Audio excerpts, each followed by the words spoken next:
85 নম্বর আয়াত, ওয়া ইযা রাআল্লাযীনা যালামুল আযাবা ফালা ইউখাফফাফু আনহুম, জালেমরা যখন আযাব দেখবে তাদের আযাব লাঘব করা হবে না। এইজন্য আমার সাথে একটা কথা বলেন, পৃথিবীতে কখনো যদি মাজলুম হয়েও যাই, জালেম হব না। কখনো যদি ঠকে যাই, কাউকে ঠকাবো না। এবার 4টা কথা বলেন, জালেম হব না, জুলুম করব না, জালেমের সহযোগী হব না, জালিমের 2-4টা ভালো কাজ দেখে তার প্রতি ঝুঁকে পড়ব না। এই 4টি কথা মনে রাখবো ইনশাআল্লাহ। তাহলে প্রথম গেল 18টা, পরিণতি গেল 6টা, পরিণতি গেল 6টা আপনার। 1 নাম্বার পরিণতি রিজিক থেকে বঞ্চিত, 2 নাম্বার পরিণতি অন্ধকার, 3 নাম্বার পরিণতি শাস্তি, 4 নাম্বার পরিণতি ওই এক বিগত আত্মসাৎ করলে, জুলুম করে গলার মধ্যে সাত্তব, 5 নাম্বার পরিণতি নিঃস্ব, 6 নাম্বার পরিণতি আযাব লাঘব করা হবে না। 18 আর 6 কত হলো? 24। কত হলো? 24। সর্বশেষ কথা, যারা মাজলুম হবে আল্লাহ তাদেরকে দুনিয়াতেও উত্তম কিছু দিবে, তাকেও যদি না দেয় তার পরবর্তী প্রজন্ম যারা, তাদেরকে আল্লাহ উত্তম কিছু দিবে, আর আখিরাতে যেটা দিবে সেটা অনেক বড়। সূরাতুত তালাক 1 নম্বর আয়াতের শেষ অংশ তেলাওয়াত করলাম। এই আয়াতে আল্লাহ তাআলা বলেন, এগুলো আল্লাহর স্থিরকৃত সীমারেখা। যে ব্যক্তি আল্লাহর সীমা অতিক্রম করে সে নিজের উপর জুলুম করল। যে আল্লাহর সীমা অতিক্রম করে সে নিজের উপর জুলুম করে। জুলুম ছোট্ট একটি শব্দ, বড় বিপজ্জনক শব্দ। জুলুমের বাংলা হলো অত্যাচার, অবিচার, বর্বরতা, পাশবিকতা।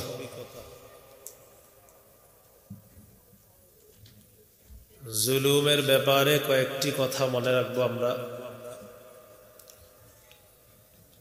শিরিকের মাধ্যমে জুলুম হয়,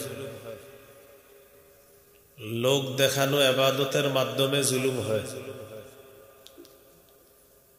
শরীয়তের বিধান লঙ্ঘন করার মাধ্যমে জুলুম হয়, পাপের মাধ্যমে জুলুম হয়, অন্যের রক্ত, সম্পদ, ইজ্জত ইত্যাদি হরণ করার মাধ্যমে জুলুম হয়, অন্যকে আঘাত করা এটার মাধ্যমে জুলুম হয়, আল্লাহর নামে মিথ্যা কথা বলা জুলুম, মসজিদে বাধা দেওয়া জুলুম। তো প্রথম কথা, শিরিকের মাধ্যমেও জুলুম করা হয়। সূরা বাকারার 54 নম্বর আয়াতে আল্লাহ বলেন, ইয়া কওমি ইন্নাকুম যালামতুম আনফুসাকুম বিত্তিখাযিকুমুল ইজলা। মুসা আলাইহিস সালাতু ওয়াস সালাম তার সম্প্রদায়কে ডেকে বললেন, হে আমার সম্প্রদায়, তোমরা বাছুরকে উপাস্য হিসাবে গ্রহণ করার মাধ্যমে নিজেদের প্রতি জুলুম করেছ। জুলুম মহাপাপ। সূরা লুকমানের 13 নম্বর আয়াতে আল্লাহ তাআলা বলেন, وَإِذْ قَالَ لُقْمَانُ لِابْنِهِ وَهُوَ يَعِظُهُ يَا بُنَيَّ لَا تُشْرِكْ بِاللَّهِ إِنَّ الشِّرْكَ لَظُلْمٌ عَظِيمٌ। স্মরণ করো ওই সময়কে যখন লোকমান তার সন্তানকে বললেন, হে প্রিয় সন্তান, তুমি আল্লাহর সাথে শিরিক করো না, শিরিক মহা জুলুম। ঈমান যদি শিরিকের সাথে মিশে এটাও জুলুম হয়। ঈমান যদি শিরিকের সাথে না মিশে তাহলে এই ঈমান হবে জুলুম মুক্ত, শিরিক মুক্ত। ওই ঈমানদারের জন্য আল্লাহ নিরাপত্তার ঘোষণা করছে। সূরা আনআমের ৮২ নম্বর আয়াতে আল্লাহ বলেন, আল্লাযীনা আমানু ওয়া লাম ইয়ালবিসু ঈমানাহুম বিযুলমিন উলাইকা লাহুমুল আমনু ওয়া হুম মুহতাদুন। যারা ঈমান এনেছে, ঈমানকে শিরিকের সাথে সংমিশ্রণ করেনি, তাদের জন্যই নিরাপত্তা, তারাই হেদায়েত প্রাপ্ত বলে আমি আল্লাহ ঘোষণা করলাম।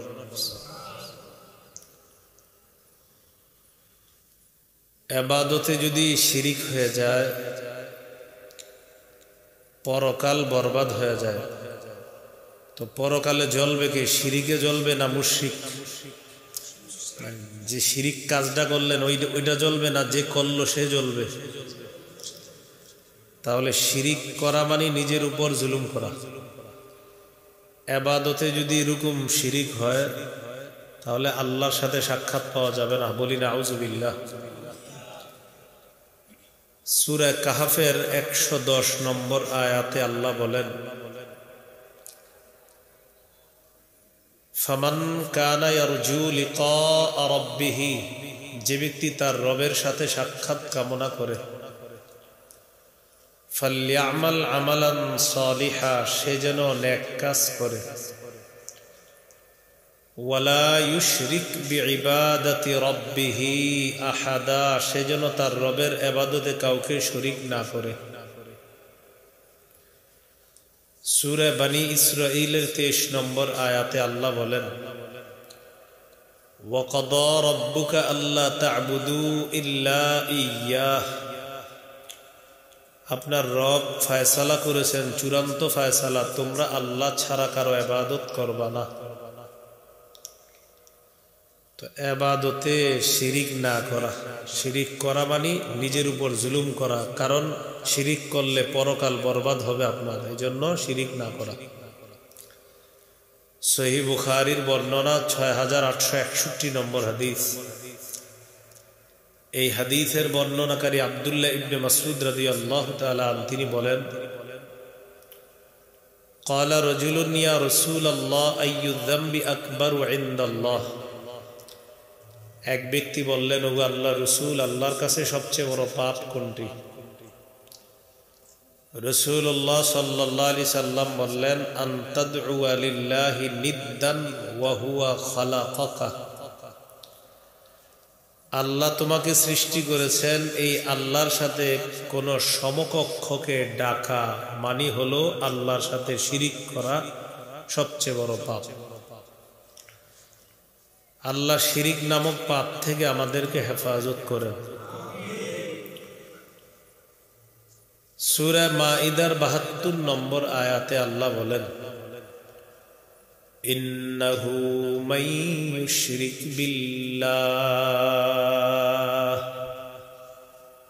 ফাকাদ হাররামাল্লাহু আলাইহিল জান্নাহ ওয়া মাওয়াহুন নার, যে ব্যক্তি আল্লাহর সাথে শিরিক করে আল্লাহ তার জন্য জান্নাত হারাম করে দেন, তার ঠিকানা হলো জাহান্নাম। সহিহ বুখারীর ১২৩৭ নম্বর হাদিসের বর্ণনা, জিবরিল আমিন রাসূলুল্লাহ সাল্লাল্লাহু আলাইহি সাল্লামের কাছে এসে বললেন, বাশশির উম্মাতাকা আন্নাহু মান মাতা মিন উম্মাতিকা লা ইউশরিকু বিল্লাহি শাইআ দাখালাল জান্নাহ, নবী আপনি আপনার উম্মতকে সুসংবাদ দিয়ে দেন, আপনার উম্মতের কেউ যদি শিরিক না করে মারা যায়, দাখালাল জান্নাহ, সে একদিন জান্নাতে প্রবেশ করবে। গুরুত্বপূর্ণ একটা আলোচনার দিকে আমরা আগাইতেছি। শিরিকের মাধ্যমে জুলুম করা হয়। শিরিক করা মানে নিজের আখেরাত বরবাদ করা, তাহলে শিরিক নামক জুলুমটা করা মানে আমি নিজের প্রতি নিজে অবিচার করা, এই হলো আপনার শিরিকের মাধ্যমে জুলুম। আল্লাহ হেফাজত করে। ২ নম্বর কথা বলেন, লোক দেখানো ইবাদত। সবাই বলেন, ছোট শিরিক, গোপন শিরিক। এই শিরিক করা মানে নিজেকে বরবাদ করা, লোক দেখানো ইবাদত, এটা হলো গোপন শিরিক, ছোট শিরিক। হাদিসের কিতাব বুলুগুল মারাম, এই কিতাবের 440 নম্বর হাদিস। এই হাদিসের মধ্যে আছে قال رسول الله صلى الله عليه وسلم إن أخوف ما أخاف عليكم الشرك الأصغر الرياء। নবীজি বলেন, আমি তোমাদের ব্যাপারে সবচেয়ে ভয় পাই তোমরা ছোট শিরিকে লিপ্ত হবা, সেটা হলো লোক দেখানো ইবাদত। বলেন কি ইবাদত? يقول الله يوم القيامة اذهبوا إلى الذين كنتم تراءون في الدنيا فانظروا هل تجدون عندهم جزاء।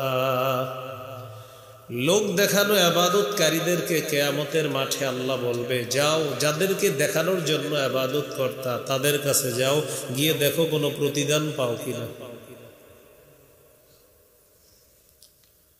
হাদিসের একটা কিতাব আছে সহিহ ইবনে খুজাইমা, এই কিতাবের 2 নম্বর খণ্ড 140 নম্বর পৃষ্ঠা। خرج النبي صلى الله عليه وسلم فقال يا أيها الناس إياكم وشرك السرائر قالوا وما شرك السرائر يا رسول الله। জাতির উদ্দেশ্যে নবী বললেন, হে মানুষ, তোমরা গোপন শিরিক থেকে বাঁচো। সাহাবীগণ বললেন, হুজুর গোপন শিরিক কাকে বলে?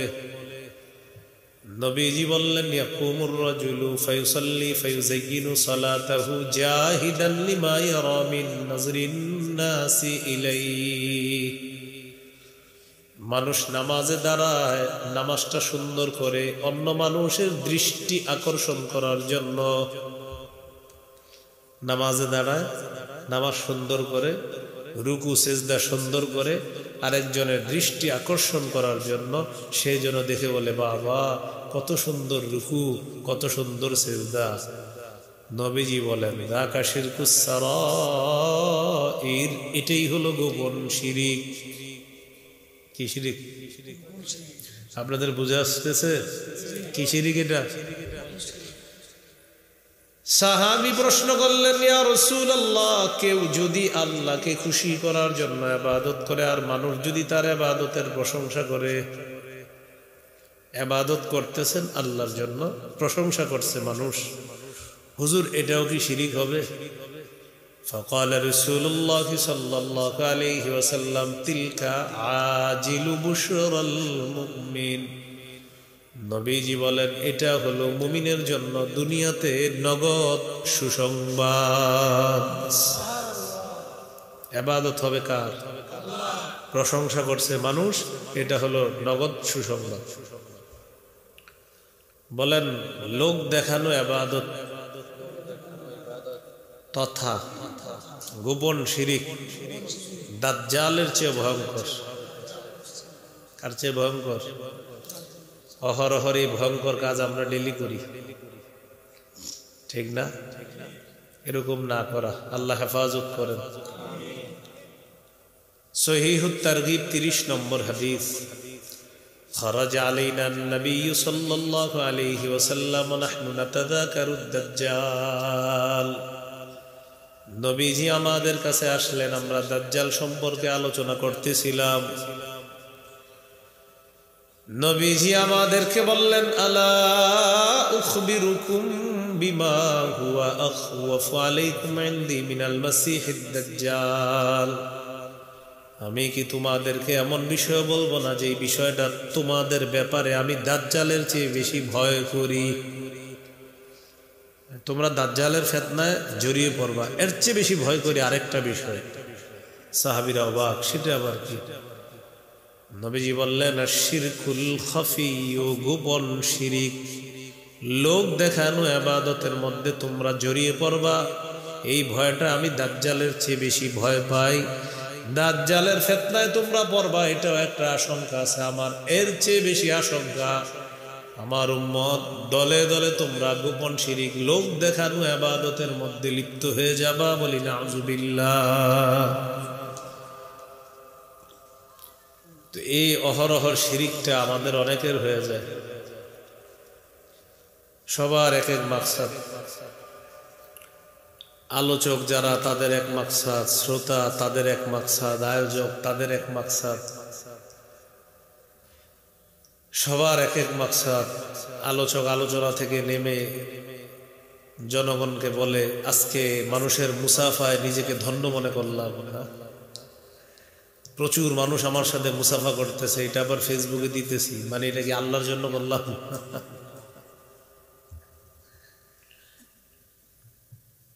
তো এই বিষয়ে জনগণের ভালোবাসায় আমি শিখত, তা আপনারা মুসাফা করতেছেন আর এটা আমি ফেসবুকে দিয়ে দিলাম, এটা আল্লাহর জন্য কি কাজ করলাম? সূরা আনআমের 162 নম্বর আয়াতে আল্লাহ বলেন, কুল ইন্না সালাতি ওয়া নুসুকি ওয়া মাহইয়ায়া ওয়া মামাতি লিল্লাহি রাব্বিল আলামিন। নবী আপনি বলেন, আমার নামাজ, আমার কোরবানি, আমার জীবন, আমার মৃত্যু সব বিশ্ব জগতের রব আল্লাহর জন্য। আমার বয়ান, বলা, শোনা সব কার জন্য হবে? আল্লাহর জন্য। তাহলে লোক দেখানো ইবাদত, এটা গোপন শিরিক, দাজ্জালের চেয়ে ভয়ঙ্কর। এগুলো আজকের দ্বিতীয় আলোচনা। প্রথম আলোচনা গেল জুলুম শিরিকের মাধ্যমে হয়, দ্বিতীয় আলোচনা গেল লোক দেখানো ইবাদত, এটার মাধ্যমেও জুলুম হয়। সেই জুলুমটা আমরা নিজেদের প্রতি করি, আল্লাহ হেফাজত করেন। 3 নম্বর আলোচনা, পাপের মাধ্যমেও নিজের উপর জুলুম করা হয়। যত পাপ করি এর মানে হলো নিজেদের উপর আমরা জুলুম করি। পাপের মাধ্যমেও কি করি? নিজেদের উপর জুলুম করি। আল্লাহ হেফাজত করেন। পাপের মাধ্যমে যে জুলুমটা করি, সূরা নিসার 110 নম্বর আয়াতে আছে, আল্লাহ বলেন,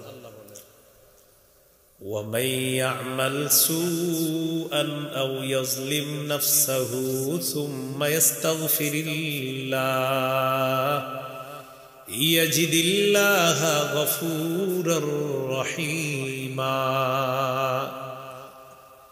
যে ব্যক্তি খারাপ কাজ করে অথবা নিজের উপর জুলুম করে, দেখেন এখানে খারাপ কাজকে জুলুমও বলা হয়েছে, সে সাথে সাথে যদি আল্লাহর কাছে ইস্তেগফার পাঠ করে, আশা করা যায় সে আল্লাহকে ক্ষমাশীল, দয়ালু পাবে। তাহলে পাপ ও জুলুম, তবে এটার জন্য তাড়াতাড়ি ক্ষমা চান। সূরা আলী ইমরানের 135 নম্বর আয়াতে আল্লাহ বলেন, والذين إذا فعلوا فاحشة أو ظلموا أنفسهم ذكروا الله فاستغفروا لذنوبهم ومن يغفر الذنوب إلا الله। আল্লাহ তাআলা বলেন,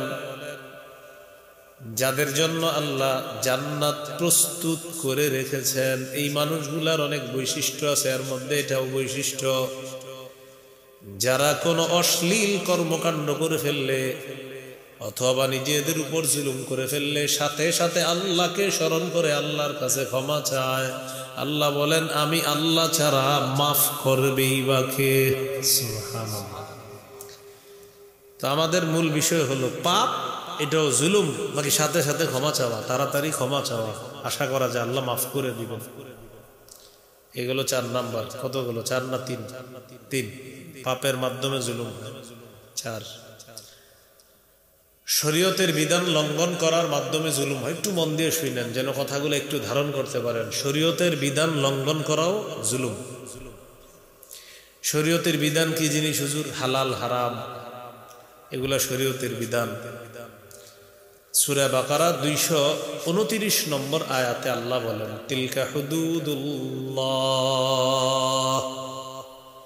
এগুলো আল্লাহর স্থিরকৃত সীমারেখা, হালাল হারাম সীমারেখা। ফালা তা'তাদুহা, আল্লাহর সীমা লঙ্ঘন করবা না। ওয়া মান ইয়াতা'আদ্দা হুদুদাল্লাহি ফাউলাইকা হুমুজ যালিমুন, যে ব্যক্তি আল্লাহর সীমা লঙ্ঘন করবে তারা জালেম। বলেন তারা কি? তো শরীয়তের বিধান লঙ্ঘন যারা করবে তারাও জালেম। ভাই বাইরের আওয়াজটা একটু কমান, বাইরের মাইকের আওয়াজ একটু কমান, ঘুমাইতে দেন, মানুষের ঘুমাইতে দেন। যে ব্যক্তি আল্লাহর সীমারেখা লঙ্ঘন করবে তারা জালেম। বলেন তারা কি? তাহলে শরীয়তের বিধান লঙ্ঘন করাও জুলুম, আর এই কাজ যারা করবে তারা জালেম। আল্লাহ হেফাজত করেন। এই গেল 4 নম্বর কথা। 5, আল্লাহর নামে যে মিথ্যা কথা বলে এটা সবচেয়ে বড় জুলুমের একটা। আল্লাহর নামে মিথ্যা কথা বলা। সূরা ইউনুস 17 নম্বর আয়াতে আল্লাহ বলেন, ফামান আযলামু মিম্মান ইফতারা আলাল্লাহি কাযিবান আও কাযযাবা বিআয়াতি, ওই ব্যক্তির চেয়ে বড় জালেম আর কে হতে পারে যে আল্লাহর নামে মিথ্যা কথা বলে অথবা আল্লাহর কোরআনের আয়াতগুলোকে অস্বীকার করে, তার মতো বড় জালেম আর কে হতে পারে। তাহলে আল্লাহর নামে মিথ্যা বলা বা কোরআনের আয়াতগুলোকে মিথ্যা সাব্যস্ত করা এটা সবচেয়ে বড় জুলুমের একটা। আল্লাহ হেফাজত করে। এগুলো 5 নম্বর কথা। এখন বলেন, সুদের আলোচনা কোনো খতিব সাহেব আপনাদের মসজিদে করলো আর আপনি বললেন আন্দাজি আল্লাহ কি এটা বলছে, আপনি বললেন মানে আল্লাহ সুদের যে কথাটা বলছে এক খতিব সাহেব মসজিদে বললো না, আপনি খান সুদ, তো আপনি বের হয়ে বললেন ধুর আন্দাজি এই কথা আল্লাহ বলে নাই। যদি যাইনা শুইনা বইলা থাকেন তো তাড়াতাড়ি ঈমান আনেন। আল্লাহ সুদ হারাম কোরআনে বলে নাই, তা আপনি বললেন ধুর হুজুর আপনারা পিছায় আছেন এখনো স্মার্ট হতে পারলেন না, মানে আপনি সুদ খান দেখে আমরা এটার বিরুদ্ধে বলি দেখে বললেন আমি স্মার্ট হইতে পারলাম না, মানে সুদ খাওয়া স্মার্ট। তো এই যে আপনি এটা যদি করেন আল্লাহর কোরআনের আয়াতকে মিথ্যা সাব্যস্ত করেন, এটা সবচেয়ে বড় জুলুমের একটা। আল্লাহ হেফাজত করেন। 6 নম্বর, আল্লাহর ঘরে বাধা দেওয়া এটাও জুলুম। সূরা বাকারায় আল্লাহ বলেন, ওয়ামান আযলামু মিম্মান মানাআ মাসাজিদাল্লাহ আইয়ুযকারা ফীহা ইসমুহু, ওই ব্যক্তির চেয়ে বড় জালেম আর কে হতে পারে যে ব্যক্তি মানুষকে আল্লাহর ঘর থেকে বাধা দান করে, তাদের চেয়ে বড় জালেম আর কে হতে পারে। জুলুম আল্লাহর ঘরে বাধা দেওয়া। কামাল পাশা তুরস্কের ইসলামী খেলাফত যার মাধ্যমে ধ্বংস হয়, ইংরেজদের দালালি করে এই কামাল পাশা ধর্ম নিরপেক্ষতাবাদের স্লোগান দিয়ে তুরস্কের আয়া সোফিয়া মসজিদে আজান বন্ধ করে দিল, মসজিদে প্রকাশ্যে আজান বন্ধ করে দিল, নামাজ পড়া বন্ধ করলো। ইসলামী খেলাফত তার হাতে ধ্বংস হলো। পরবর্তীতে প্রেসিডেন্ট এরদোগান আবার সেই মসজিদে নামাজ চালু করেছে। এই যে আল্লাহর ঘরে বাধা দেওয়া এটা সবচেয়ে বড় জুলুম।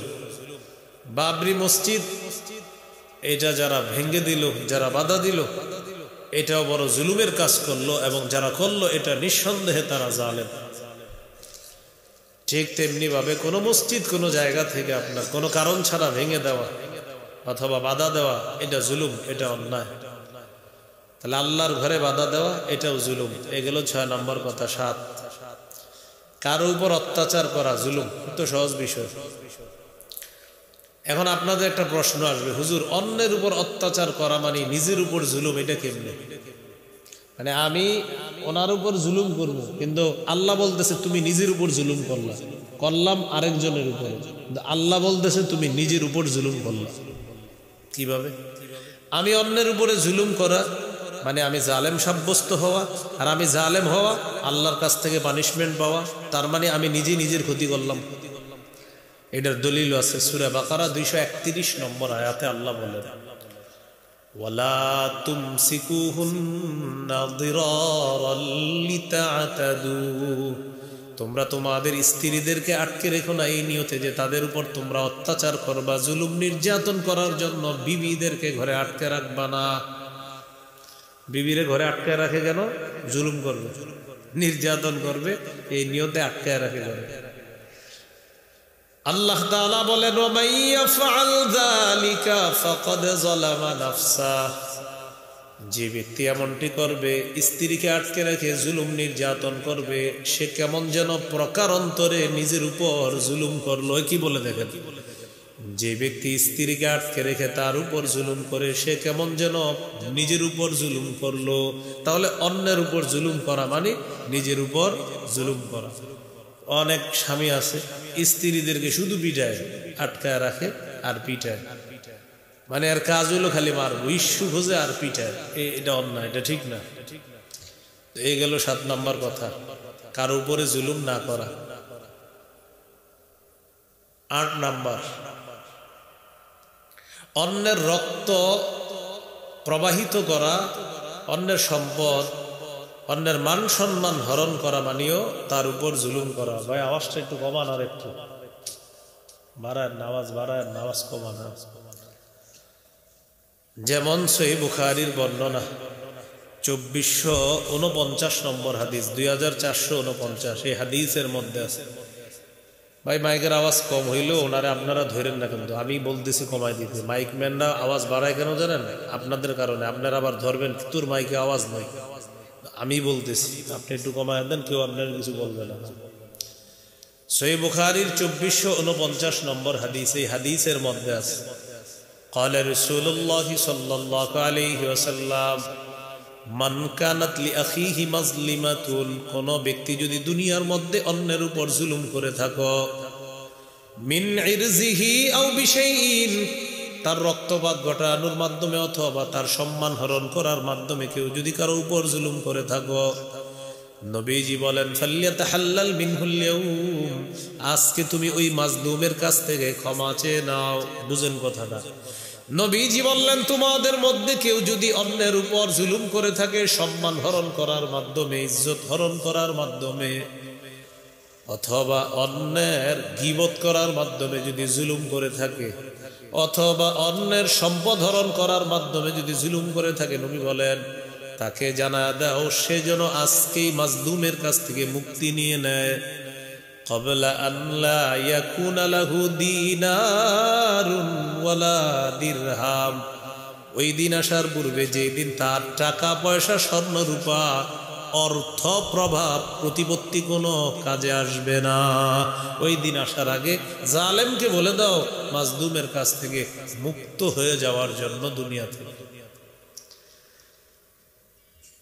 নবীজি একদিন সাহাবীদেরকে বলতেছেন, শোনো, মক্কা যেমন সম্মানিত, জিলহজ মাস যেমন সম্মানিত, জিলহজের 10 তারিখ যেমন সম্মানিত, সাহাবীদেরকে বিদায় হজে নবীজি বলতেছেন, আমি আজকে ঘোষণা করলাম এক মুসলমান আরেক মুসলমানের কাছে তার রক্ত, তার সম্পদ, তার ইজ্জত আমি নবী মক্কা, জিলহজ মাস আর জিলহজের 10 তারিখের মতো সম্মানিত বলে ঘোষণা করলাম। একটা মুমিনের রক্ত সে মক্কা শহরের মতো সম্মানিত। তো নবী বলেন এটা তোমরা হরণ করবা না, কোনো মুসলমান ভাইয়ের রক্ত, কোনো মুসলমান ভাইয়ের ইজ্জত, তার সম্পদ তোমরা হরণ করবা না। যদি করে থাকো আজকেই তাড়াতাড়ি মাপ চাও, আজকেই ক্ষমা চেয়ে নাও।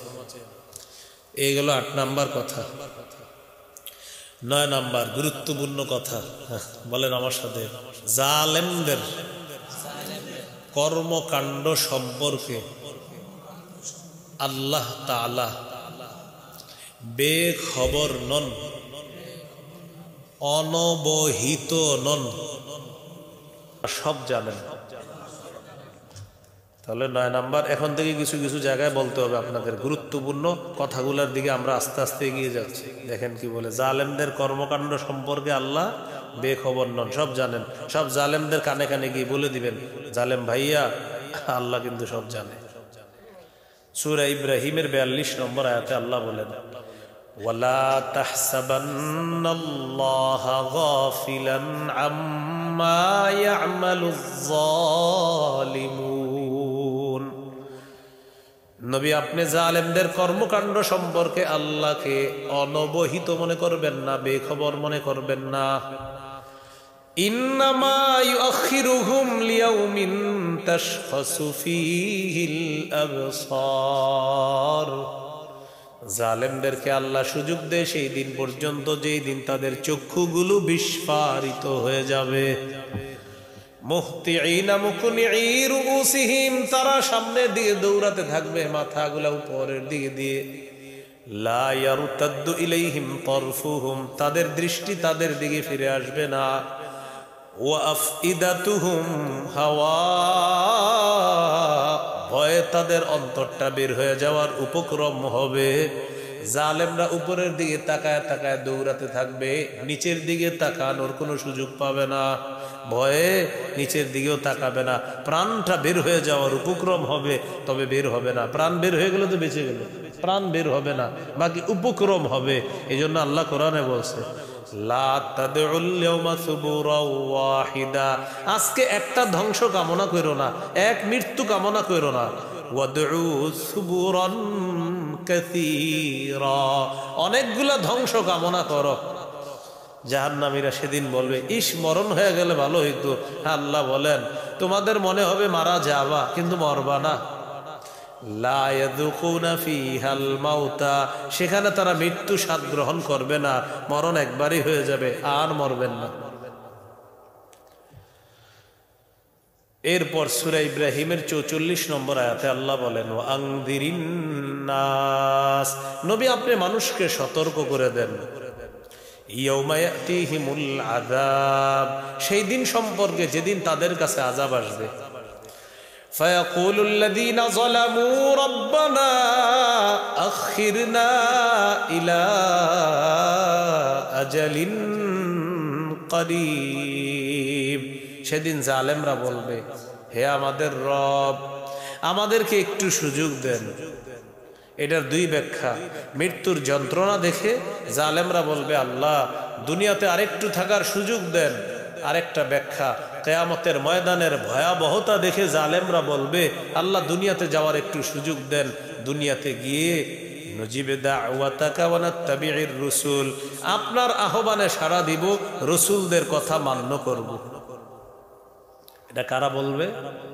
বলেন কারা বলবে? আল্লাহ তাআলা জালেমদেরকে বলবে, আওয়ালাম তাকুনু আকসামতুম মিন ক্বাবলু মা লাকুম মিন জাওয়াল, তোমরা কি শপথ করে বলো নাই তোমাদের কোনো লয় নাই, তোমাদের কোনো ক্ষয় নাই, তোমাদের কোনো পতন নাই, তোমাদেরকে সরানোর মতো কেউ নাই? এগুলা কি তোমরা অহংকার করে বলো নাই, গর্ব করে বলো নাই? একটু আগে আসতে আসতে দেখলাম একজনে সংসদে বলতেছে দাঁড়ায়া দাঁড়ায়া, আমাদেরকে সরানোর মতো কেউ নাই, একটু আগে দেখলাম। তা আল্লাহ বলেন, অহংকার করে না বলো নাই তোমরা সরানোর মতো কেউ নাই? এক কথায় সাজানো সংসার আমি আল্লাহ তছনছ করে দিচ্ছি। খুব সাবধান। সব জালেমদেরকে আল্লাহ বুঝিয়ে দিচ্ছে যে সাবধান, অহংকার করে বলতা পতন নাই, লয় নাই, ক্ষয় নাই। আল্লাহ তাআলা পতন ঘটিয়ে দিলে তোমাকে আটকানোর মতো কেউ থাকবে না, তোমার পতন অনিবার্য হয়ে যাবে। যদি আল্লাহ পতন চান, সে পতন ঠেকানোর কেউ থাকবে না। এগুলো 9 নাম্বার কথা। 10 বলেন মানবাধিকার রক্ষা। এটা একটা সুন্দর স্লোগান। কি স্লোগান? সুন্দর। পশ্চিমারা এই স্লোগানগুলা বেশি খাওয়ায় মানুষকে। এই স্লোগানগুলো আমাদেরকেও খাওয়ায়, ভাই মানবাধিকার রক্ষা করতে হবে, উনি মানবাধিকার রক্ষী কর্মী, উনি মানবাধিকারের একজন সদস্য। এরকম দেখবেন সদস্য আছে, আরেক দিক দিয়ে হেলিকপ্টার রকেট থেকে ফিলিস্তিনের শিশুদের উপরে বোমা ফেলে নিরীহ নারী পুরুষকে হত্যা করতেছে। এটা কি মানবাধিকার রক্ষা না লঙ্ঘন? তো মানবাধিকার লঙ্ঘন করে মানবাধিকার রক্ষা করার স্লোগান দেওয়া, এটা ইত্রামি আর চূড়ান্ত সন্ত্রাসগিরি ছাড়া কিছু না। এই জাতীয় কাজটা এটা কি ন্যায় না জুলুম? সূরা মাইদার 32 নম্বর আয়াতে আল্লাহ বলেন, মান কাতালা নাফসাম বিগাইরি নাফসিন আও ফাসাদিন ফিল আরদ ফাকান্নামা ক্বাতালান নাস জামিআ, যে ব্যক্তি কোনো মানুষকে, নিরপরাধ মানুষকে অন্যায়ভাবে হত্যা করলো, সে কেমন যেন সারা পৃথিবীর সমস্ত মানুষকে হত্যা করলো। নাউযুবিল্লাহ। 11 নাম্বার, ডেমোক্রেসি, সমাজবাদ, পুঁজিবাদ, বহুত্ববাদ, কচুত্ববাদ, এটা আমি নিজে বানাইছি, কচুত্ববাদ ইত্যাদি বাদের নাম দিয়ে কিছু মানুষ ক্ষমতায় আসে। ক্ষমতায় আসার পর জালেম হয়, আর যে যত বড় জালেম হয় সে তত বড় মিথ্যাবাদী হয়। আসলেই ঠিক, কোরআনে দলিল আছে, এটা যে ঠিক এটা আসলেই ঠিক, এটা কিন্তু রেডিমেড ঠিক না। মাহফিলে আপনারা অনেক সময় রেডিমেড ঠিক করেন, মানে হুদায়ও ঠিক করেন, কিন্তু এটা আসলেই ঠিক। যে যত বড় জালেম হয় সে তত বড় কি হয়, এমন মিথ্যা বলবে, চোখের পানি ছেড়ে ছেড়ে মিথ্যা বলবে। আপনি বলবেন আহারে চোখের পানিটা কেমনে আসে, যদি মিথ্যা কথাই হয়। কোরআনের দলিল দিলে বুঝবেন মিথ্যা কথা বইলেও যে কান্না করা যায়। বলেন 12 পারা 16 পৃষ্ঠা সূরা ইউসুফ 16 নম্বর আয়াত। কয় পারা, কত নম্বর পৃষ্ঠা, কোন সূরা, কত নম্বর আয়াত? 16 নম্বর আয়াত। এই আয়াতটা শোনানোর আগে একটু বলি, ইউসুফ নবীর ভাইয়ারা ইউসুফ নবীকে কূপে ফেলে দিচ্ছে। ফেলে দেওয়ার পরে এখন প্ল্যান করতেছে, আচ্ছা আব্বারে গিয়ে কি বলবো? আব্বারে গিয়ে ওইটাই বলবো, আব্বা যে আশঙ্কা আমাদের সাথে এতদিন ইউসুফকে খেলতে পাঠায় নাই সেটাই বলবো। মানে আব্বা আগেই বলছে আমার আশঙ্কা হয় তোমরা ইউসুফকে নিয়ে খেলতে যাবা, ইউসুফকে নেকড়ে বাঘ খেয়ে ফেলবে, এটা আমার আশঙ্কা হয়। যেহেতু আব্বা এটা আগেই বলছিল, আমরা কি এটাই বলবো আব্বা আপনার আশঙ্কা সত্য, বাঘে খেয়ে ফেলছিল। প্রথম প্ল্যান। আচ্ছা এরপর আব্বারে বিশ্বাস করানোর জন্য কি করব? কয় কি করব, জামাটা নিয়ে যাব। কিভাবে? রক্ত মাখায় নিয়ে যাব। দ্বিতীয় 3, আমরা গেলেই হবে শুধু ভাই হারানোর বেদনা এটা প্রকাশ করতে হবে না, তাহলে কি করা যায়? কাঁদতে হবে। কি করতে হবে? কারণ আপনারা বলেন এই কান্না কি সঠিক না মিথ্যা? এবার আল্লাহ কি বলে দেখেন, 12 পারা 16 নম্বর পৃষ্ঠা সূরা ইউসুফ 16 নম্বর আয়াত। আল্লাহ বলেন ওয়াজাউ আবাহুম ইশাআন ইয়াবকুন। ওয়াজাউ তারা আসলো, ইউসুফ নবীর ভাইয়েরা আসলো, আবাহুম তাদের বাবা ইয়াকুব নবীর কাছে, ইশাআন সন্ধ্যাবেলা, ইয়াবকুনা কান্না করতে করতে। কে বলছে কান্নার কথাটা? আল্লাহ। কে বলছে কান্নার কথা? এখন আপনারাই বলেন ইউসুফ নবীর ভাই, এই ভাইয়ারা যে কান্নাটা করছে এটা কি সঠিক কান্না না মিথ্যা কান্না? তাহলে মিথ্যা বলেও যে কান্না করা যায়, দলিল কোথায় আছে? মিথ্যা বলেও কান্না করা যায়, কোরআনে দলিল আছে। এই জন্য মিথ্যা কথা বললেই আপনি বিশ্বাস করা যাবে না। তাহলে আজকে থেকে শিখলাম আজাইরা অভিনয় আমাদের দেশে আর চলবে না। মিথ্যা কথা বলে কান্না করা, এটার যে দলিল কোথায় আছে? কোরআনে 12 পারা 16 নম্বর পৃষ্ঠা সূরা ইউসুফ 16 নম্বর আয়াত। ভাইয়েরা বাবার কাছে আসলো ইশাআন সন্ধ্যাবেলা, ইয়াবকুনা কান্না করতে করতে। তাহলে কান্না যে মিথ্যা কান্না করা যায় এই কথা কোরআনে আছে। আল্লাহ আমাদেরকে হেফাজত করেন। তো মিথ্যা কথা বলতে বলতে বলে ফেলে, আমাকে সরানোর মতো কেউ নেই, এগুলা বলে ফেলে। নবীজি জবাব দিয়ে দিচ্ছেন, সহিহ বুখারী 4686 নম্বর হাদিস। قال رسول الله صلى الله عليه وسلم إن الله لا يملي للظالم। আল্লাহ তাআলা জালেমকে ঢিল দেয়, জালেমকে ছাড় দেয়। হাত্তা ইদা আখাযাহু লাম ইউফলিতহু, যখন আল্লাহ ধরে ফেলে তখন আল্লাহ ছাড়ে না। নবী কোরআনের একটা আয়াত তেলাওয়াত করে প্রমাণ দিলেন, ওয়াকাযালিকা আখযু রাব্বিকা ইযা আখাযাল কুরা ওয়া হিয়া যালিমা। আপনার রবের পাকড়াও বড় মজবুত। যখন তিনি কোন জালেম সম্প্রদায়কে পাকড়াও করেন তখন তার ধরাটা হয় মজবুত।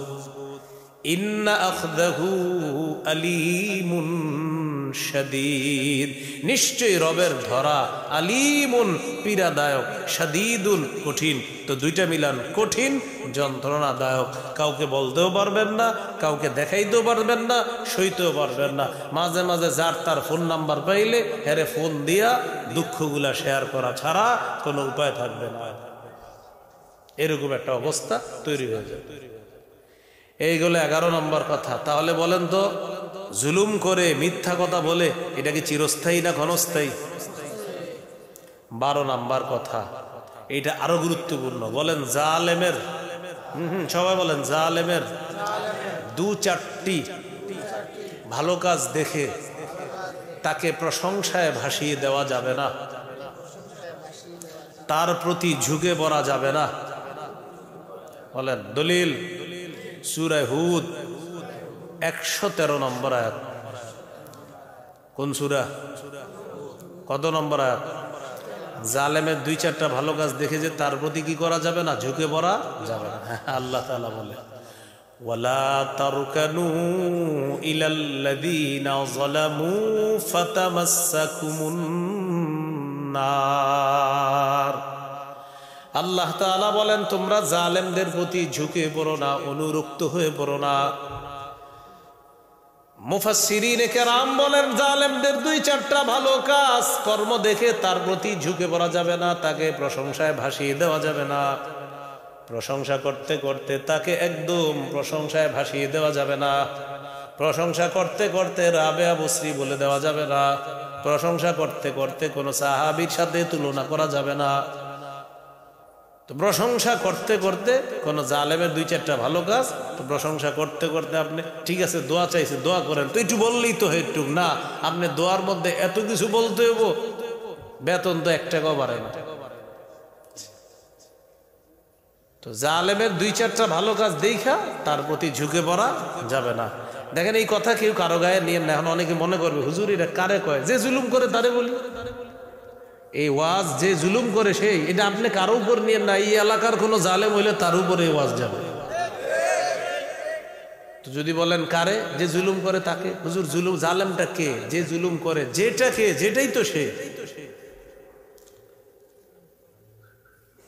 যদি এই ওয়াজে আপনার কেউ বলে হুজুর বয়ানটা কারে করলো, আপনি বলেন আমনে জুলুম করেনি সেটা বলেন। যদি কয় হ, তো ওয়াজ আমনেরই করছে। আর যদি বলেন না, তাহলে আমনেরে বলে নাই। এরপরে বলবে হুজুর যে বললো কোনো জালেমের প্রতি ঝুঁকে পড়া যাবে না, আপনি বলবেন আমনে কোনো জালেমের প্রতি ঝুঁকে পড়েছেন কিনা বলেন। যদি কয় হ, তো ওয়াজ আমনেরই করছে। যদি বলেন না, তো আমনে টেনশন করেন কেন? তো আল্লাহ তাআলা বলেন জালেমের 2-4টা ভালো কাজ কর্ম দেখে তার প্রতি ঝুঁকে পড়া যাবে না, তাকে প্রশংসায় ভাসিয়ে দেওয়া যাবে না। জুলুমের আপনি অপরাধ শুধু কোনো ব্যক্তির উপরে নিয়েন না। এই জুলুম শেষ হয় না, কিন্তু জুলুম এটার ভাবসাবে মনে হচ্ছে বৃষ্টি থেকে বাঁচার জন্য এখন আমরা ঝর্ণার নিচে দাঁড়িয়ে আছি। কি বুঝলেন? কিসের থেকে বাঁচার জন্য কিসের নিচে দাঁড়ায় আছে? এরকম। তো এরকম হইলে তো মুশকিল। তো সাবধান, যদি জুলুমের কোনো নিয়ত টিয়ত আপনাদের কারো থাকে তো নিশ্চিত লেখা রাখেন, আপনি সফল হবেন না। আল্লাহ হেফাজত করেন। এই গেল 12 নম্বর কথা। 13 নম্বর, বলেন তো ভাই সবচেয়ে ক্ষমতাধর কে? আল্লাহ তাআলা নিজের উপর হারাম করে নিয়েছেন, আল্লাহ কারো উপর জুলুম করেন না। সহিহ মুসলিমের বর্ণনা 2577 নম্বর হাদিস, 2577। قال رسول الله صلى الله عليه وسلم قال الله عز وجل في الحديث القدسي। হাদিসে কুদসির মধ্যে আল্লাহ বলেন ইয়া ইবাদি ইন্নী হারামতু যুলমা আলা নাফসি ওয়া জাআলতুহু বাইনাকুম মুহাররামা ফালা তাযালামু। হে আমার বান্দারা, আমি আল্লাহ নিজের উপর জুলুম করা হারাম করে নিয়েছি, তোমাদের উপর হারাম করে দিলাম, তোমরা একে অপরের উপর জুলুম করবা না।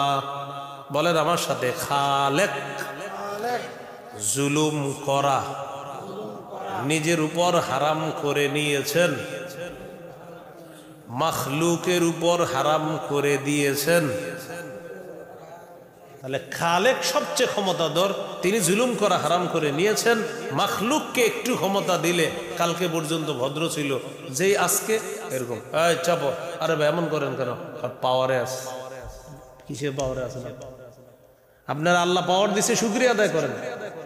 নেতৃত্ব দায়িত্ব পাওয়া শুকরিয়ার বিষয়, এটা জুলুম জালেম হওয়ার বিষয় না, এটা জুলুম করার বিষয় না। তাহলে সবচেয়ে ক্ষমতাধর কে? আল্লাহ। কারো প্রতি কি করেন না? জুলুম করেন না। কিয়ামতের ময়দানে আল্লাহ আমলনামা মাপবে, দাড়ি পাল্লা করবে না। একটু বুঝেন কথাটা। আচ্ছা, দাড়ি পাল্লা কি দরকার রবের? আল্লাহ বলে দিলেই তো হবে আমাদেরকে, এই আপনি ভালো কাজ করছেন, আপনি জান্নাতি, এই তুমি খারাপ কাজ করছো, তুমি জাহান্নামী। কারণ আল্লাহ সাক্ষী হিসাবে সবচেয়ে বড় যথেষ্ট।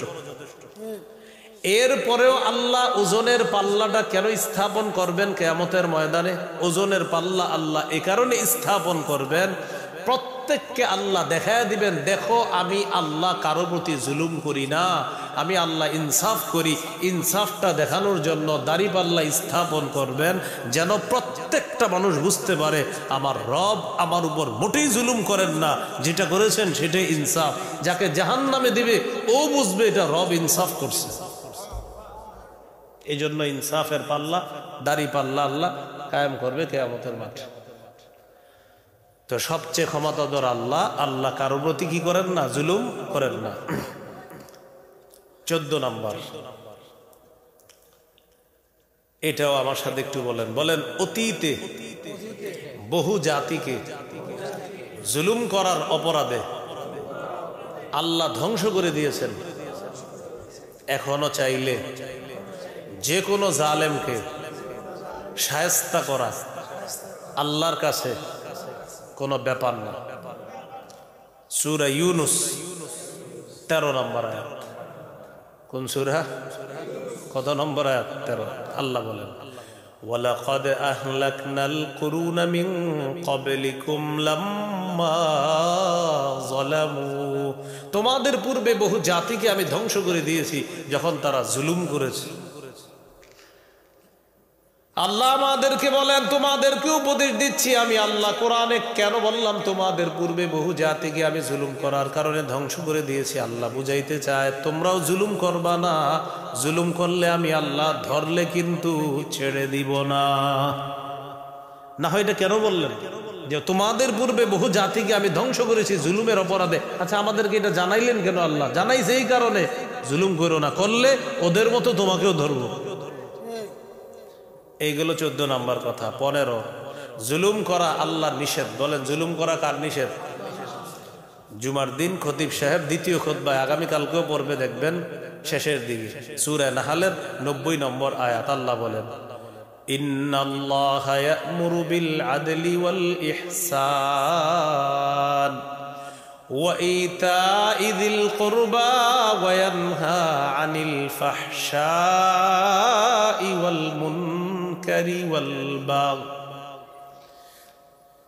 খতিব সাহেব প্রত্যেক জুমায় শেষের খুতবা আপনাদেরকে স্মরণ করিয়ে দিচ্ছে, মানুষ শোনো, আল্লাহ তোমাদেরকে আদেশ করতেছেন বিল আদলি, ইনসাফ করার আদেশ করতেছেন, ওয়াল ইহসান, পরের উপকার করার আদেশ করতেছেন, ওয়া ইতা'i যিল কুরবা, নিকট আত্মীয় যারা তাদের হক আদায় করার আদেশ করতেছেন, ওয়া ইয়ানহা আনিল ফাহশাই ওয়াল মুনকারি ওয়াল বাগই, অশ্লীল কাজ থেকে আল্লাহ নিষেধ করেন, অপছন্দনীয় কাজ থেকে আল্লাহ নিষেধ করেন, সীমা লঙ্ঘন জুলুম করতে আল্লাহ নিষেধ করেন। পরে কি বলে হুজুরে? পরে দেখবেন আল্লাহর কথাটাই পরে, ইয়াইজুকুম, আল্লাহ তোমাদেরকে ওয়াজ করতেছে। সুবহানাল্লাহ। বলেন, জুলুম যে করব না, ওয়াজটা কে করতেছে? কেন? লাআল্লাকুম তাযাক্কারুন, যাতে তোমরা উপদেশ গ্রহণ করতে পারো, ভবিষ্যতে যেন ইনসাফ করতে পারো, আর জুলুম যেন না করো। প্রতি জুমায় স্মরণ করায় দেওয়া হচ্ছে, হে মানুষ, ইনসাফ করো, জুলুম করো না। প্রতি জুমায় খুতবাটা শুনি, সবাই শুনি, ক্ষমতার মধ্যে যারা থাকি তারাও গিয়ে খুতবাটা শুনি। শোনার পরে মসজিদে হুজুরের খুতবা শেষ হইলে কয়, হুজুর দাঁড়ান, কিছু কথা আছে। তো কি শুনলেন একটু আগে? আল্লাহ না বললেন ইনসাফ করতে? আল্লাহ না জুলুম করতে নিষেধ করছেন? বাকি আমরা তো সবাই শুনি না খুতবাটা। দ্বিতীয় খুতবায় হুজুর এটা বললে কিছু ছেলে আছে মসজিদের সামনে দাঁড়ায় গল্প করে, জানামাজ নিয়ে, যেই হুজুরে ফাজ কুরুনি কয়, দৌড় মসজিদের দিকে, আল্লাহু আকবার। না, এটা ঠিক না, এটা অন্যায়। মানে আপনার আমার পক্ষে সমর্থন দিয়েছেন, এটা ঠিক, এই কাজটা অন্যায়। 2 খুতবা আপনি শুনতে হবে মসজিদের সামনে দাঁড়ায় ছেলেগুলা গল্প করে। যেই হুজুরে বলে ফাযকুরুনি আযকুরকুম, এর মানে হলো হুজুরের নামাজে দাঁড়াবে। আল্লাহু আকবার। এটা করেন না। তাহলে আজকে আমরা জেনে ফেললাম যে হুজুরে যখন শেষে আয়াতটা পড়ে, এর মানে এই আয়াতে আল্লাহ বলছেন ইনসাফ করো, জুলুম করবা না। এটা মন দিয়ে এখন থেকে যত জুমা আল্লাহ বাঁচায় রাখবে, মন দিয়ে 2 খুতবা শুনবো ইনশাআল্লাহ। এগুলো 15 নাম্বার, জুলুম করা আল্লাহ নিষেধ। 16 নাম্বার বলেন জালেমরা কিছুদিন ভালো ফলাফল দেখলেও চূড়ান্ত পরিণতি ব্যর্থ হওয়া। মানে কিছুকাল দেখবেন যে আপনি ভালো আছেন, কিন্তু চূড়ান্ত পরিণতি ব্যর্থ। সূরা আনআম 135 নম্বর আয়াতে আল্লাহ বলেন কুল ইয়া কওমি আমালু আলা মাকানাতিকুম ইন্নী আমিলুন ফাসাউফা তা'লামুন মান তাকুনু লাহু আকিবাতুদ দার। আল্লাহ তাআলা বলেন নবী আপনি বলেন হে আমার সম্প্রদায়, তোমরা তোমাদের অবস্থানে থেকে কাজ করতে থাকো, আমিও করতে থাকি। অচিরেই জানতে পারবা কিয়ামতের ময়দানে কার জন্য শুভ পরিণতি, কার জন্য শুভ পরিণতি অচিরেই তোমরা জানতে পারবা। শেষে কি বলে দেখেন, ইন্নাহু লা ইউফলিহুজ জালিমুন, ও জালেম জেনে নাও তোমরা, জালেমরা সফল হবে না। বলেন সবাই, জালেমরা সফল, আবার জালেমরা সফল হবে না। এই গেল 16 নম্বর কথা। 17 এটা আমার সাথে একটু বলেন, বলেন মাজলুমের দোয়া বিলম্বে হলেও আল্লাহ কবুল করেন। অতএব প্রত্যেক জালেম সতর্ক থাকতে হবে। তিরমিজির হাদিস 3598 নম্বর হাদিস, 3598। قال رسول الله صلى الله عليه وسلم ثلاثة لا ترد دعوتهم, 3 ব্যক্তির দোয়া ফিরিয়ে দেওয়া হয় না। 1 নাম্বার আস-সাইমু হাত্তা ইফতিরা, রোজাদার যখন ইফতার সামনে নিয়ে দোয়া করে তার দোয়া ফেরত দেওয়া হয় না। 2 নাম্বার আল ইমামুল আদিল, ন্যায়পরায়ণ পুরুষ শাসক। কি শাসক? পুরাটা বলে ন্যায়পরায়ণ শাসক বলি না, বলছি পুরুষ শাসক। ন্যায়পরায়ণ পুরুষ শাসকের দোয়া ফিরিয়ে দেওয়া হয় না। আল্লাহ কিয়ামতের আগে আমাদের দেশে যেন আর কোনো নারী প্রধান না হয়। নারী শাসক যেন কি হয়? জোরে বলেন কেন? আবার বলেন, পুরো এলাকারে শোনায় বলেন। قال رسول الله صلى الله عليه وسلم لا يفلح قوم ولوا امرهم امرأتان, নবী বলেন ওই জাতি কিছুতেই সফল হবে না যেই জাতি তাদের নেতৃত্বে কোনো নারীকে বসায় দেয়। এখন আপনার যদি নিয়ত থাকে না হুজুর আমি আবার নারী চাই, তাহলে এক কাজ করবেন, সমস্যা নেই, একটা পোস্টার বানাবেন, আগামীতেও নারী শাসক দেখতে চাই, নবীর ভাষা অনুযায়ী সারা জীবন হতবাগা থাকতে চাই, লিখে দিবেন না, সমস্যা নাই, আপনি লিখবেন আগামীতেও নারী শাসক দেখতে চাই, কেন না আমি আজীবন হতবাগা থাকতে চাই, কারণ আমার নবী বলেছে আপনার বুঝে আসুক না আসুক নবীর কথা চূড়ান্ত সত্য কথা। তাহলে ন্যায়পরায়ণ পুরুষ শাসক দোয়া করতে হবে আল্লাহর কাছে, আল্লাহ যেন আমাদের দেশে একজন ন্যায়পরায়ণ পুরুষ শাসক খুব দ্রুত দিয়ে দেয়। এই জন্য এই দোয়া করবেন। আর ঠিক ঠিক বলার পরে এখান থেকে বের হওয়ার পরে কিছুদিন পরে অনেকে আপনাদের কাছে আসবে, কেউ দিবে 500, কেউ 1000, কেউ 2000, বাস যার যার কাছে ইমানটা বিক্রি করে দিবেন আর ঠিকগুলো এখানে রেখে দিবেন। কি বলেন? এটাও তো একটা পুরা ভিজা কথা। তো নাইলে দেখে এদেরকে কে বসায় এটা কোন? আপনারা সবাই তো বলতেছি না, তাহলে আবার জালেম কিভাবে বসে? কোন জালেম এটা বুঝান আমাদের কথার কথা, আমরা সবাই তো বলি না, তাহলে হাঁটা কে করে? আল্লাহ হেফাজত করে। দোয়া করেন আল্লাহর কাছে, একজন ন্যায়পরায়ণ পুরুষ শাসক যদি হয় সবার জন্য ভালো হবে। শরিয়া আইন আমাদের দেশে যেন চালু হয়। শরিয়া আইন চায় না তারা কোনো না কোনো অপরাধে অপরাধী যারা, শরিয়া আইন চায় না তারা কোনো না কোনো অপরাধে অপরাধী যারা। চোর শরিয়া আইন চাইবে না, হাত কাটা যাবে। জিনা যে করে শরিয়া আইন চাইবে না, ওকে পাথর মারা হবে, ওকে বেত্রাঘাত করা হবে। মাদক যারা ব্যবসা করে এরা শরিয়া আইন চাইবে না, তাদেরকে বেত্রাঘাত করা হবে। এই জন্য কোনো অপরাধী শরিয়া আইন চাইবে না। তাই সুন্দর মতো আপনারা একটা গেঞ্জির পিছনে লিখবেন, শরিয়া আইন চায় না তারা কোনো না কোনো অপরাধে অপরাধী যারা, তারা শরিয়া আইন চায়। কয় ব্যক্তির দোয়া ফেরত দেওয়া হয় না? 1 নাম্বার রোজাদারের দোয়া, 2 নাম্বার ন্যায়পরায়ণ পুরুষ শাসকের দোয়া, 3 নাম্বার ওয়া দাওয়াতুল মাজলুম, মাজলুমের দোয়া। ইয়ারফাউহা আল্লাহু ফাওকাল গামাম, মাজলুমের দোয়াটা আল্লাহ তাআলা মেঘের উপর উঠায় নেয়, মেঘের উপর। কিসের উপর?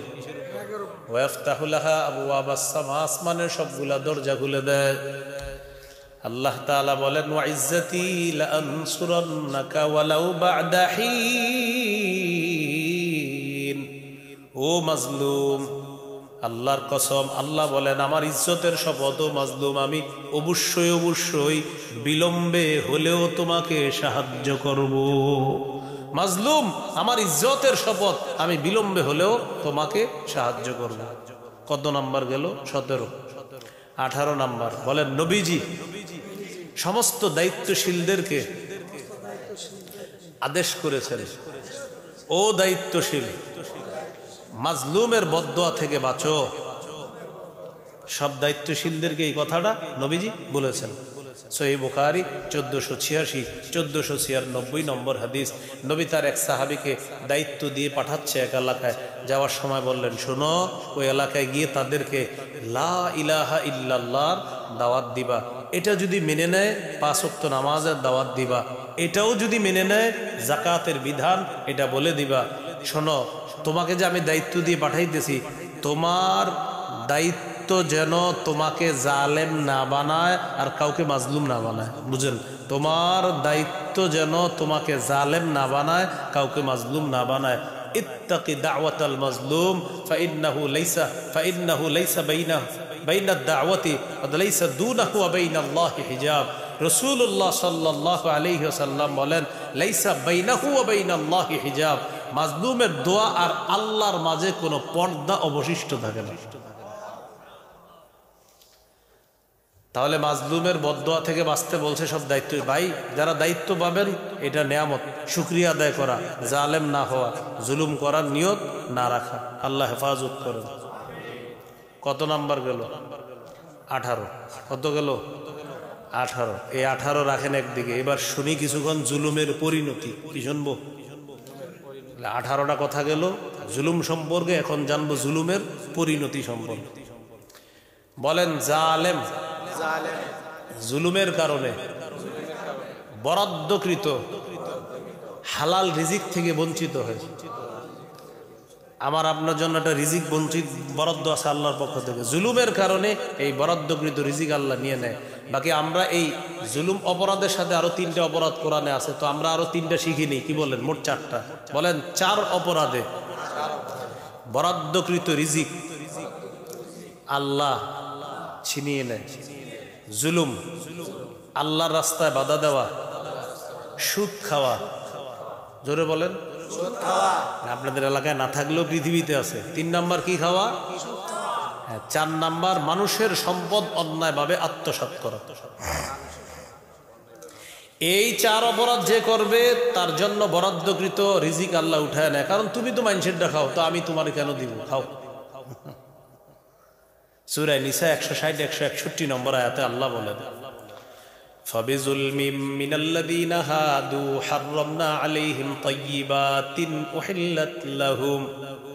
ইহুদীদের জুলুমের কারণে ওয়া বিসাদ্দিহিম আন সাবিলিল্লাহি কাসীরা, আল্লাহর রাস্তায় বাধা দেওয়ার কারণে 3 ওয়া আখযিহিমুর রিবা ওয়া ক্বাদ নুহু আন, সুদ থেকে নিষেধ করা হয়েছে, সুদের অর্থ গ্রহণ করার কারণে 4। ওয়া আকলিহিম আমওয়ালান নাসি বিল বাতিল, মানুষের সম্পদ অন্যায়ভাবে আত্মসাৎ করার কারণে কি করলাম? হাররামনা আলাইহিম তাইয়্যিবাতিন উহিল্লাত লাহুম, আমি তাদের জন্য বরাদ্দকৃত পবিত্র হালাল রিজিক আমি হারাম করে দিলাম। বলি নাউজুবিল্লাহ। চারদিক থেকে তাকে ধরে ফেলবে। কাযাফা হাজা, একজনের উপর পাথর ছুঁড়ে মারছে। ওয়া সাফাকা দামা হাজা, আরেকজনের রক্তপাত ঘটিয়েছে। ওয়া আকালা মাল হাদা, আরেকজনের সম্পদ আত্মসাৎ করছে। ওয়া শাতামা হাদা, আরেকজনকে গালি দিছে। মাজলুমরা গিয়ে চারদিকে দাঁড়ায় রয়েছে। এখন আপনার প্রশ্ন হইতে পারে, হুজুর জালেম আবার ইবাদত করে নাকি? হ্যাঁ করে। এটা ডিজিটাল জালেম। কিভাবে? ফোনে ফোনে সব কাজ করে। এমনি বলবে যে আমি হলাম দেশপ্রেমিক, আমি মানুষকে ভালোবাসি, কিন্তু এমনি আপনারে পথের কাঁটা মনে করলে সরাই দিবে। আপনারে হজে গেছে, কাবার সামনে দাঁড়ায় বলতেছে, কিরে জমিনটা পাইছোস, প্রজেক্ট ঝামেলা করে নাই তো? স্যার 2-3টা গরিব মানুষ সমস্যা করেছিল, পিঠা পুটা দিয়ে ভাগাই দিছি। আচ্ছা ঠিক আছে রাখি। লাব্বাইক আল্লাহুম্মা লাব্বাইক লা শারীকা লাকা লাব্বাইক লাব্বাইক ইন্নাল হামদা ওয়ান নি'মাতা, সব বুঝাবে কিয়ামতের মাঠে। মসজিদে আপনি ফোনে খোঁজ নিছেন, কি ঘটনাটা হয়েছে, ঘটনা ঘটছে, তো আপনি সবাই জানে আল্লাহর ওলি মানুষ উনি, তো উনি ফোনে ফোনে ঘটনা করায়। তো বলছে জি হয়ে গেছে, আচ্ছা রাখি আমি।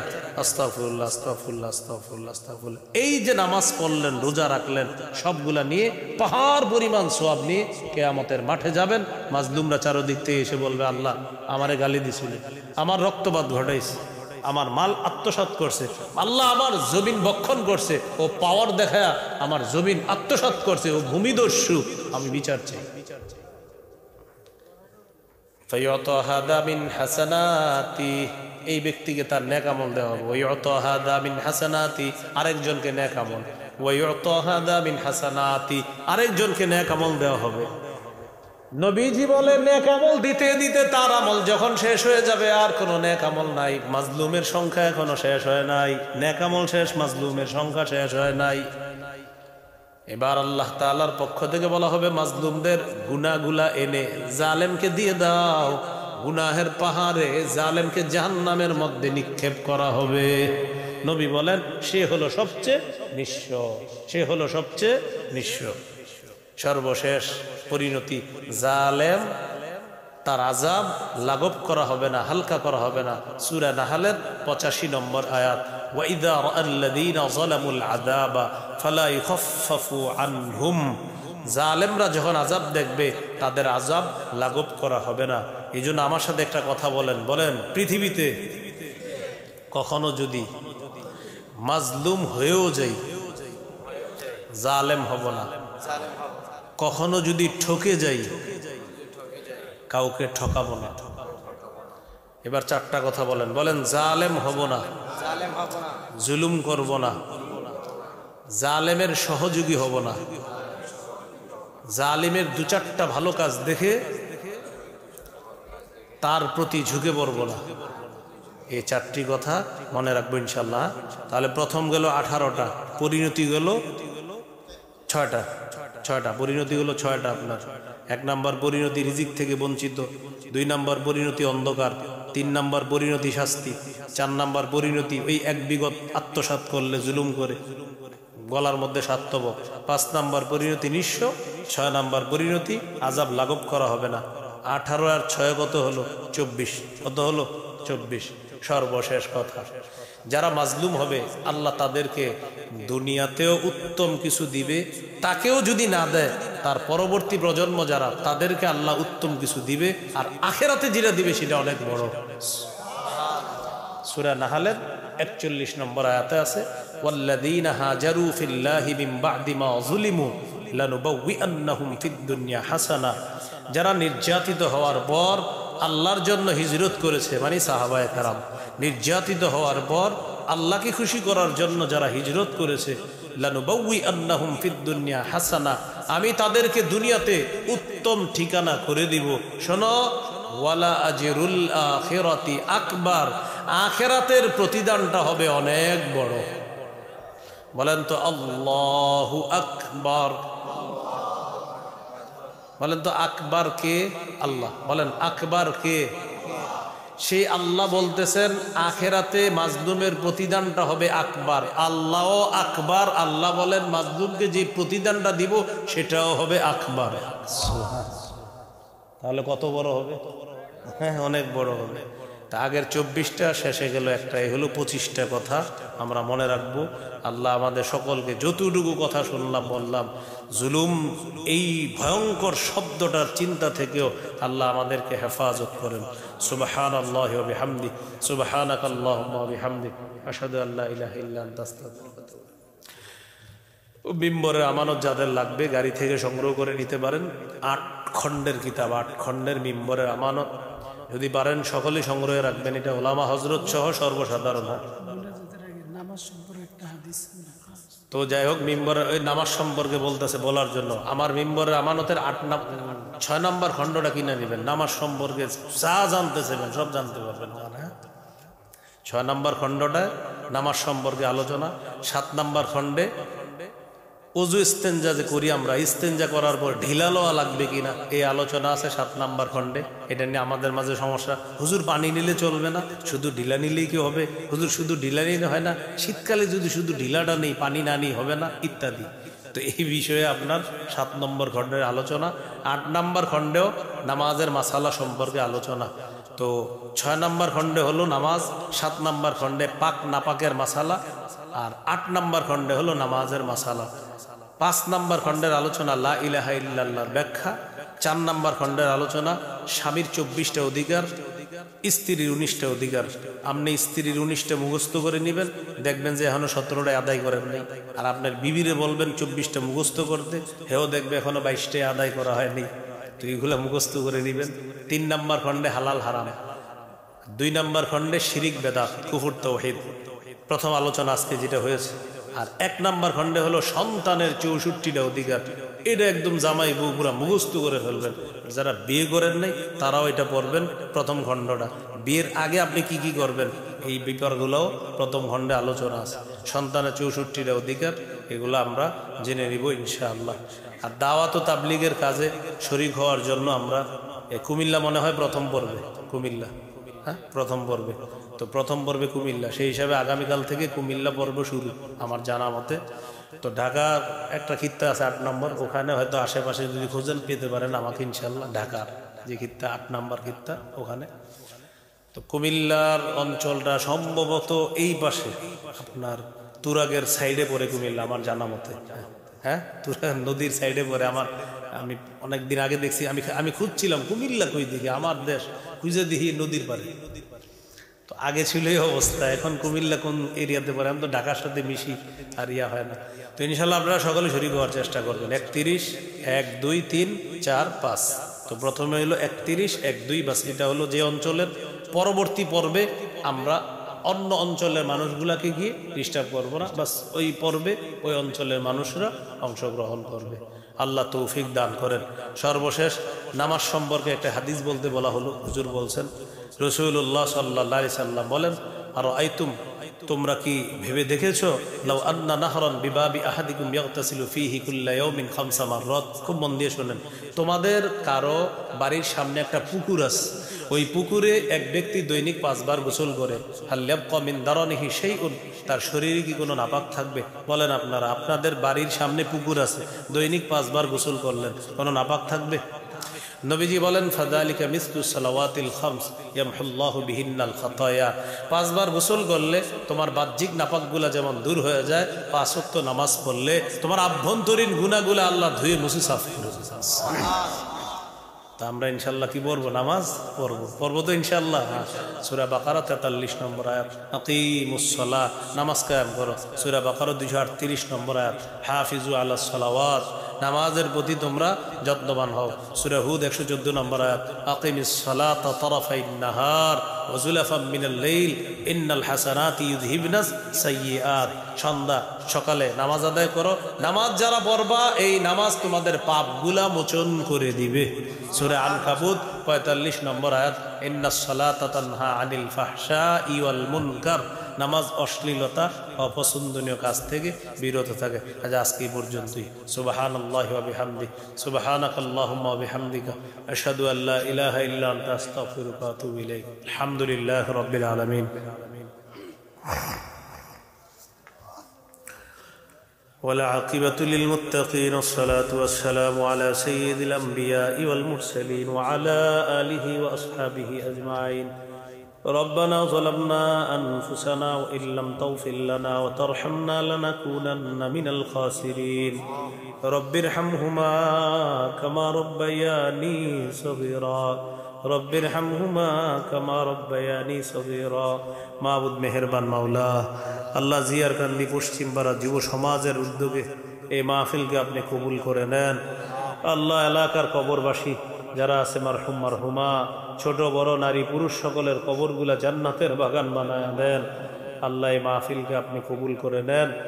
যারা আয়োজন করেছে উভয় জগতে তাদেরকে যাজায় খায়ের দান করেন। আল্লাহ যারা প্রবাসে আছে তাদের প্রবাস জীবন সুখময় বানায় দেন, তাদের হায়াতে তৈয়বা দান করেন। আল্লাহ বিশ্ব ইজতেমাকে আপনি কবুল করেন। আল্লাহ কোনো ধরনের ষড়যন্ত্র, বাধা বিঘ্নতা, কোনো ধরনের অপ্রীতিকর ঘটনা মুক্ত করে আল্লাহ এই বিশ্ব ইজতেমাকে আপনি খুব নিরাপদ নির্বিঘ্নে যেন আল্লাহ 2 পর্বের ইজতেমা ওলামায়ে হযরতরা সমাপ্ত করতে পারে তৌফিক দান করেন। ষড়যন্ত্র থেকে আপনি হেফাজত করেন। আল্লাহ সারা পৃথিবীর মুসলমানরা যেন ওলামায়ে হযরতদের নেতৃত্বে এক নেক হয়ে কাজ করতে পারে তৌফিক দান করেন। আল্লাহ আমাদের দোয়া আপনি কবুল করেন। ঈমান ইসলাম তাওহীদের উপর অটল থাকার তৌফিক দান করেন। আল্লাহ হেদায়েতের উপর অটল থাকার তৌফিক দান করেন। আল্লাহ আমাদেরকে মাফ করে দেন। আল্লাহ আমাদেরকে মাফ করে দেন। আল্লাহ আমাদেরকে মাফ করে দেন। জুলুম করা, আল্লাহ জালেম হওয়া, জালেমের সহযোগিতা করা, জালেমের প্রতি ঝুঁকে পড়া থেকে আমাদেরকে হেফাজত করেন। আমাদের এই দেশের মানুষকে জুলুম নির্যাতন থেকে হেফাজত করেন। এই দেশে আপনি শান্তি নাজিল করেন। আল্লাহ এই দেশে শান্তি নাজিল করেন। এ দেশে শান্তি নাজিল করেন। আল্লাহ এ দেশে শরিয়া আইন চালু করে দেন। আল্লাহ একজন ন্যায়পরায়ণ পুরুষ শাসক দিয়ে দেন। আল্লাহ আল্লাহ ন্যায়পরায়ণ পুরুষ শাসক দিয়ে দেন। আল্লাহ একজন ন্যায়পরায়ণ পুরুষ শাসক দিয়ে দেন। আল্লাহ আমাদের এই দেশটা শান্তিময় একটা দেশ বানায়া দেন। আল্লাহ আমাদের এই দেশটা শান্তিময় একটা দেশ বানায়া দেন। আল্লাহ আমাদের দোয়া আপনি কবুল করেন। সারা পৃথিবী নির্যাতিত মুসলমানদেরকে হেফাজত করেন। আল্লাহ উলামায়ে কেরাম যারা সফরে আছে সবার সফরকে নিরাপদ নির্বিঘ্ন করে দেন। ঢাকার উদ্দেশ্যে রওনা করব, সহি সালেমে নিরাপদে গন্তব্যে পৌঁছায়া দিয়েন। রোড গার্ডের অ্যাক্সিডেন্ট থেকে আমাকে আমাদের সকলকে আপনি হেফাজত করেন। আল্লাহ অনেক আলেমরা জুমার নামাজ পড়ানোর জন্য হয়তো এই মুহূর্তে বিভিন্ন অঞ্চল থেকে আপন গন্তব্যে রওনা করেছে, করতেছে, করবে। মাওলা সকলকে নিরাপদে নির্বিঘ্নে আপন গন্তব্যে পৌঁছায় দিয়েন। আল্লাহ হযরত মাওলানা মুফতি আমজাদ হোসেন আশরাফি দামাত বারকাতুহু, তার ছোট্ট একটা সন্তান, আল্লাহ 14 মাস বয়সী সন্তান, আল্লাহ দুনিয়া থেকে বিদায় নিয়েছে। মাওলা আল্লাহ মেহেরবানি করে মোহতারমের পরিবারকে আপনি ধৈর্য ধারণ করার তৌফিক দান করেন। আল্লাহ হাদিসে পড়ছি, ছোট বান্দাদেরকে যখন আপনি নিয়ে যান, পরিবার যদি ধৈর্য ধারণ করে, ওই বাবার জন্য জান্নাতে বাইতুল হাম নামে একটা ঘর আপনি বানায়া দেন। আল্লাহ মুফতি আমজাদ হোসেন আশরাফি সাহেব, আল্লাহ তাকে আপনি ওই ঘরের মালিক বানায়া দিয়েন। আল্লাহ তার পরিবারকে সবর ইখতিয়ার করার তৌফিক দান করেন। আল্লাহ হাদিসে পড়েছি, শিশু সন্তান আপনার সাথে বিতর্ক করে তার মা বাবাকে জান্নাতে নিয়ে যাবে। আল্লাহ আল্লাহ হযরতের এই ছোট সন্তানটাকে হাদিসের ভাষ্য অনুযায়ী উসফুরুম মিন আসাফিরিল জান্নাহ, জান্নাতের চড়ুই পাখি হয়ে থাকার তৌফিক দান করেন। আল্লাহ আমাদের দোয়া আপনি কবুল করেন। আল্লাহ যাদের শিশু সন্তানরা পৃথিবী থেকে বিদায় নিছে, মাওলা হাদিসে আসছে ওই সন্তান তার মা বাবাকে জান্নাতে নিবে, তাদের ওই মা বাবাকে এমনভাবে সবর করার তৌফিক দান করেন। আমাদের দোয়া আপনি কবুল করেন। মা বোনদেরকে পর্দানিশীন বানায়া দেন। আল্লাহ আয়েশা সিদ্দিকা,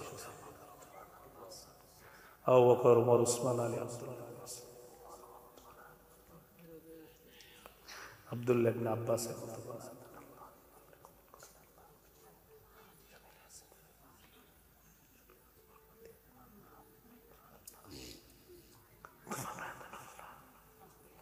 আল্লাহ যাদের সামনে বসলাম, যারা আমার সামনে বসছে, সবার সাথে আবার জান্নাতে দেখা করায় দিয়েন। আল্লাহ এই আরজিটা আপনি কবুল করে নেন। আল্লাহ এই আরজিটা কবুল করে নেন। আমাদেরকে আবার জান্নাতে দেখা করায় দিয়েন। আল্লাহ দিয়েন, আল্লাহ জান্নাতে আবার দেখা করায় দিয়েন। আল্লাহ আমাদের গুনাহ